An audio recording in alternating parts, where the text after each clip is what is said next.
Udoka, it's a different path, had to climb his way from, at that point, the D League, the development league, Hmm.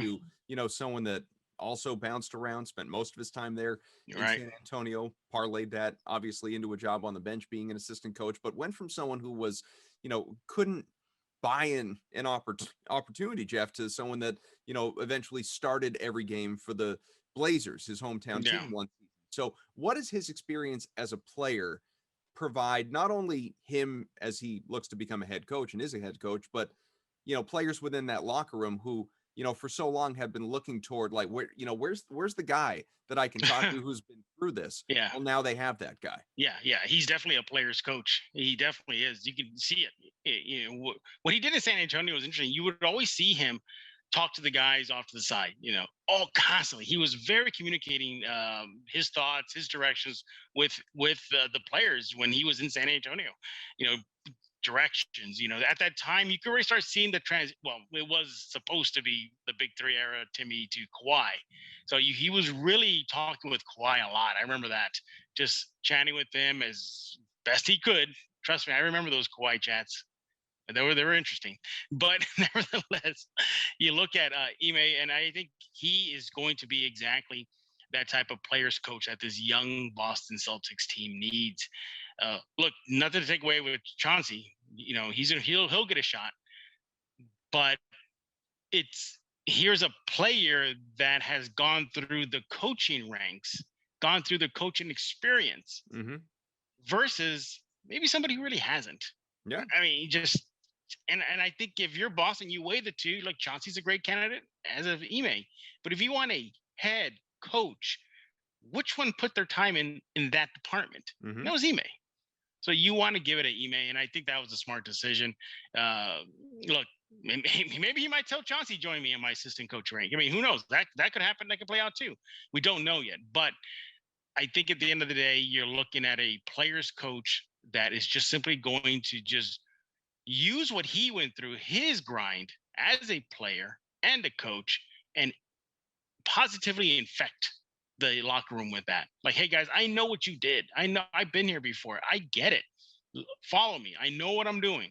I think that's gonna go well because he just throw out his resume he wanted. I've been taught under Popovich. I've been taught under the Philadelphia system with their Embiid and the process, all that stuff. I get what y'all are going to go through, and I'm going to bring that here. I have the defensive chops as a player and a coach. I'm gonna get better at offense, and I got this guy who's gonna help me. All in all, I think he's just very honest and he's gonna be very straightforward with these guys. Look, if he learned anything in his time in San Antonio, it just shoot straight with these players. Pop will shoot straight with the players and not hold back. I hope he's gonna bring that to Boston because I think sometimes that's what these young players need in the league, just a straight shooter. Evan, I really do like too the fact that, and I don't remember, it might have been our pal Keith Smith that tweeted this out, but somebody wrote it that the Celtics were first. Like, they got the guy that they wanted in that, had, let's say Billups had landed in Portland, the day before that the news broke from Woj about the Celtics going with Udoka. A lot of people would have said, well, Celtics got their second choice. Billups was the guy. They interviewed him multiple times. He left. He went somewhere else. Udoka was the second guy. By hiring Udoka first, obviously, that shows, it proves, right or wrong, we'll find out over time, but it proves they got their top candidate. And that part I do like. Yeah, I do too. I think there's a lot of positives to go with here. And the biggest one is just the fact that he's had the ear of so many great players for the past decade. And I mean, you got three of them in Brooklyn right now. And I once it became clear that Udoka was a serious candidate, I started paying a little more attention to his demeanor on the sidelines of Brooklyn. Again, he's constantly in the ear of Kevin Durant. There's been the quotes now that he was in the ears of James Harden throughout the entire season. I'm sure at some point he had a conversation or two with Kyrie as best he could. Talking with Ben Simmons, helping Ben with certain things during, off to the side while someone else is shooting free throws. There's Ime talking with Ben Simmons or Joel Embiid or Tobias Harris or name player X on Philadelphia, all the great players he's dealt with in San Antonio. And what's important to me is the type of player he's dealt with in San Antonio, right? You're talking about a team that's like lauded for the development of role guys. Right. over the years. I mean, it is about Manu and Tony and Timmy and Kawhi, no question. But it just seemed like at the height of the powers of the San Antonio Spurs, it didn't matter like what role guy it was, whether it was Bonner or Patty Mills or give me a second here. Danny Green. Danny Green has been Danny Green's a really good one. I don't know why I didn't think about that.